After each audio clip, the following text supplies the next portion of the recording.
পাচারের অর্থ ফেরাতে দুদককে সহযোগিতা করবে ইইউ। সরকারের মেয়াদ কতদিন হবে সেটা সরকারই বলবে। গুজব ছড়িয়ে গার্মেন্টসে অস্থিরতা সৃষ্টি করা হচ্ছে বললেন শ্রম উপদেষ্টা। অর্থনৈতিক চ্যালেঞ্জ মোকাবেলায় বাংলাদেশের প্রচেষ্টার প্রশংসা করেছে আইএমএফ। সর্বশেষ জানিয়ে দেব বিএনপি নেতা ডক্টর শাহাদাতকে চট্টগ্রামের মেয়র ঘোষণা। এতক্ষণ শুনছিলেন সংবাদ শিরোনাম, এখন বিস্তারিত। তার আগে অনুরোধ রইল চ্যানেলটি সাবস্ক্রাইব করে পাশে থাকা বেল বাটনটি বাজিয়ে দেওয়ার। পাচারের অর্থ ফেরাতে দুদককে সহযোগিতা করবে ইইউ। বাংলাদেশ থেকে অর্থ পাচার সহ দুর্নীতি বিরোধী যে কোনো ইস্যুতে দুর্নীতি দমন কমিশনকে সহায়তার প্রতিশ্রুতি দিয়েছে ইউরোপীয় ইউনিয়ন ইইউ। মঙ্গলবার ১ অক্টোবর দুপুরে দুদক চেয়ারম্যান মঈনুদ্দিন আবদুল্লাহর সঙ্গে বৈঠক শেষে সাংবাদিকদের এসব কথা বলেন ইইউ প্রতিনিধি দল। এর আগে বেলা ১১টার দিকে দুদকের সেগুনবাগিচায় আসেন ডক্টর মাইকেল ক্রেজারের নেতৃত্বে ৩ সদস্যের প্রতিনিধি দল। ইইউ প্রতিনিধি দল জানায়, বৈঠকে দুদকের পক্ষ থেকে কিভাবে পাচার হওয়া অর্থ ফেরাতে সহযোগিতা করা হবে তা নিয়ে আলোচনা হয়েছে।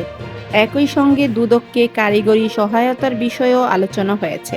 দুদক পরিচালক আক্তার হোসেন বলেন, মানি লন্ডারিং, পাচার হওয়া অর্থ কিভাবে ফেরত পেতে পারি তা নিয়ে ইউরোপীয় ইউনিয়ন প্রতিনিধি দলের সঙ্গে কথা হয়েছে। আমরা অর্থ পাচার হওয়া দেশগুলোর নাম তাদের কাছে তুলে ধরেছি। মহাপরিচালক বলেন, বাংলাদেশ থেকে আমেরিকা, কানাডা, সুইজারল্যান্ড, মালয়েশিয়ায়, সিঙ্গাপুরে মানি লন্ডারিং বেশি হয়। পাচার হওয়া অর্থের তথ্য চেয়ে দুদক ৭১টি চিঠি পাঠিয়ে জবাব পেয়েছে মাত্র ২৭টির। পাচার হওয়া অর্থ ফেরত আনতে দুদক কিভাবে সহযোগিতা পেতে পারে তা নিয়ে আলোচনা হয়েছে বৈঠকে।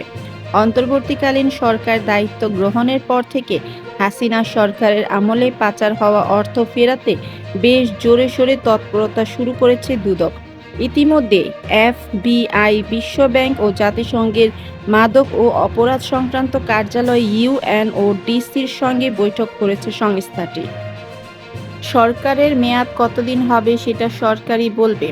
সম্প্রতি ভয়েস অফ আমেরিকাকে একটি সাক্ষাৎকার দিয়েছেন প্রধান উপদেষ্টা ডক্টর মোহাম্মদ ইউনূস। সেখানে তিনি এই বক্তব্য দেন। গত ৫ আগস্ট ছাত্র জনতার অভ্যুত্থানে সাবেক প্রধানমন্ত্রী শেখ হাসিনা পদ থেকে পদত্যাগ করে ভারতে পালিয়ে যান। এরপর অধ্যাপক ডক্টর মোহাম্মদ ইউনূসের নেতৃত্বে অন্তর্বর্তী সরকার গঠিত হয় এবং বিভিন্ন ব্যবস্থায় প্রায় ২ মাস হতে চলল তার সরকারের। এর মধ্যে দেশে ঘটে যাওয়া সার্বিক পরিস্থিতি নিয়ে সম্প্রতি ভয়েস অফ আমেরিকাকে একটি সাক্ষাৎকার দিয়েছেন প্রধান উপদেষ্টা ডক্টর মোহাম্মদ ইউনূস। আনিস আহমেদের নেওয়া সাক্ষাৎকারটি সোমবার ৩০ সেপ্টেম্বর প্রকাশিত হয়েছে। সাক্ষাৎকারে সেনা কর্মকর্তাদের ম্যাজিস্ট্রেসি ক্ষমতা দেওয়ার বিষয়ে জানতে চাইলে ডক্টর ইউনূস জানান, দেশের শান্তি শৃঙ্খলা ফেরাতে পুলিশের ভূমিকা নেওয়ার কথা থাকলেও সার্বিক পরিস্থিতিতে তারা মনোবল হারিয়ে ফেলেছে। সম্প্রতি ছাত্র জনতা হত্যা করায় কটু কথার ভয়ে পুলিশ সাধারণ মানুষ থেকে কিছুটা দূরে থাকতে চাচ্ছে। তিনি বলেন, পুলিশের সবাই তো আর অন্যায় করেনি। যারা অন্যায় করেছে তাদের চিহ্নিত করব, তাদের শাস্তি হবে, বাকিরা জনগণের কাছে গ্রহণযোগ্য হবে। কিন্তু এটি একটি লম্বা প্রক্রিয়া। এই প্রক্রিয়া সম্পন্ন হওয়ার আগে দেশে শান্তি শৃঙ্খলা বজায় রাখতে সীমিত সময়ের জন্য সেনা কর্মকর্তাদের ম্যাজিস্ট্রেসি ক্ষমতা দেওয়া হয়েছে। গত ১৭ সেপ্টেম্বর সেনাবাহিনীর ক্যাপ্টেন ও তার ঊর্ধ্ব মর্যাদার কর্মকর্তাদের ম্যাজিস্ট্রেসি ক্ষমতা দিয়ে প্রজ্ঞাপন দেয় জনপ্রশাসন মন্ত্রণালয়। সারা দেশে ৬০ দিনের জন্য এই ক্ষমতা পান তারা। পরবর্তীতে ৩০ সেপ্টেম্বর এই প্রজ্ঞাপনে সংশোধন এনে সশস্ত্র বাহিনী করা হয়। অর্থাৎ সেনাবাহিনীর পাশাপাশি নৌবাহিনী ও বিমান বাহিনীর কর্মকর্তাদেরও ম্যাজিস্ট্রেসি ক্ষমতা দেওয়া হয়। সশস্ত্র বাহিনীকে যে সময়ের জন্য ম্যাজিস্ট্রেসি ক্ষমতা দেওয়া হয়েছে তার মধ্যেই পুলিশ ঘুরে দাঁড়াবে বলে আশা প্রকাশ করেন ডক্টর মোহাম্মদ ইউনূস। গণ অভ্যুত্থানের নেতৃত্ব এবং সরকার পরিচালনায় তরুণদের ভূমিকার বিষয়ে ডক্টর ইউনূস বলেন, তরুণদের হাতেই ক্ষমতা যাওয়া উচিত। এখানে বুড়োদের কোনো কাজ নেই, তারা শুধু ভুল করে গেছে এই পর্যন্ত। ডক্টর ইউনূস বলেন, তাদের নেতৃত্বে একটি বড় কাণ্ড হয়ে গেল, কাজেই তাদের অবিশ্বাস করার কোনো কারণ নেই। আমি বরাবরই বলে এসেছি, তরুণদেরই দেশ চালানো উচিত, তারাই তাদের ভবিষ্যৎ রচনা করবে। শুধু বাংলাদেশ না, সারা বিশ্বেই তরুণদের হাতে দায়িত্ব দিয়ে দেওয়া ভালো। সরকারের মেয়াদ ও নির্বাচনের সম্ভাব্য সময় বিষয়ে সেনাপ্রধান জেনারেল ওয়াকারুজ্জামানের বক্তব্য তুলে ধরে ডক্টর ইউনূসের কাছে জানতে চাওয়া হয়, এটা কি ধরে নেওয়া যায় যে এই সরকারের মেয়াদ ১৮ মাস? জবাবে ডক্টর ইউনূস বলেন, এটা সরকারের মতামত না। সরকার কখন মেয়াদ ঠিক করবে সেটা সরকারকে বলতে হবে। আমাদের মুখ থেকে যখন শুনবেন তখন সেটাই হবে তারিখ। উপদেষ্টা পরিষদে আমরা এটা নিয়ে আলোচনা করেছি, কিন্তু এখনো কোনো সিদ্ধান্ত নেইনি।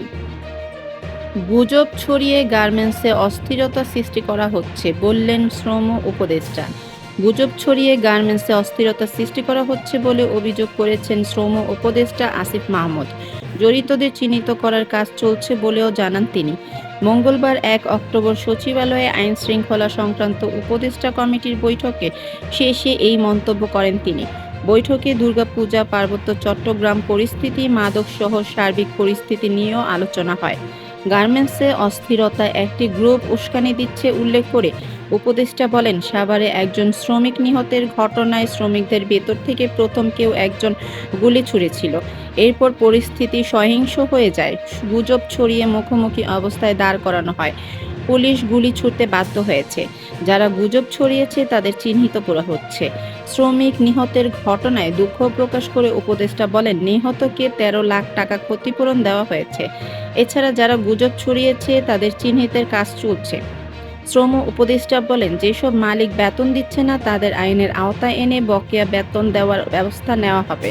অনেক মালিক পলাতক আছে, তাদের অনেক ঋণ আছে, সমাধানের চেষ্টা হচ্ছে। পরিস্থিতি স্বাভাবিক করতে সব পক্ষের সহযোগিতা দরকার বলেও মন্তব্য করেন তিনি। অর্থনৈতিক চ্যালেঞ্জ মোকাবেলায় বাংলাদেশের প্রচেষ্টার প্রশংসা করেছে আইএমএফ। সাম্প্রতিক অস্থিতিশীল পরিস্থিতি ও দেশের বিভিন্ন স্থানে বড় ধরনের বন্যার কারণে সৃষ্ট অর্থনৈতিক চ্যালেঞ্জগুলো কাটিয়ে উঠতে বাংলাদেশের অন্তর্বর্তী সরকারের গৃহীত নানা পদক্ষেপের প্রশংসা করেছে আন্তর্জাতিক মুদ্রা তহবিল আইএমএফ।